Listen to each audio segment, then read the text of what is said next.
walang pag-asang magbago, nasa sa'yo yun eh. Pwede kang magbago kung babaguhin ka ng Diyos. Kaya hihingi ka muna ng awa sa Diyos. Kasi kung ikaw lang mag-isa, hindi ka naman magbabago eh. Gis 23 ng Jeremias. O Panginoon, talastas ko na ang lakad ng tao ay hindi sa kanyang sarili, hindi para sa taong lumalakad ang magtuwid ng kanyang mga hakbang. Hindi para sa'yo magtuwid ng hakbang mo. So hindi ka pwedeng magbago mag-isa. Eh sino magbabago sa'yo? Basahin natin sa Kawikaan.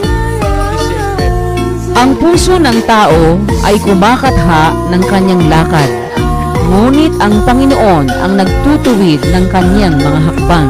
Ang Diyos lang naman ang makakapagbago sa'yo eh.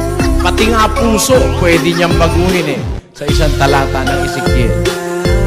Bibigyan ko rin naman kayo ng bagong puso at lalagyan ko ang loob ninyo ng bagong diwa at aking aalisin ang batong puso sa inyong katawan at aking bibigyan kayo ng pusong laman.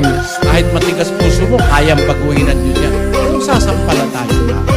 Yun lang naman ang kailangan ng Diyos eh. Hinihintay ng Diyos. Kung nakahanda kang sumampalataya at sumunod, pwede ka niyang baguhin. Pero kung ikaw lang mag-isa, hindi ka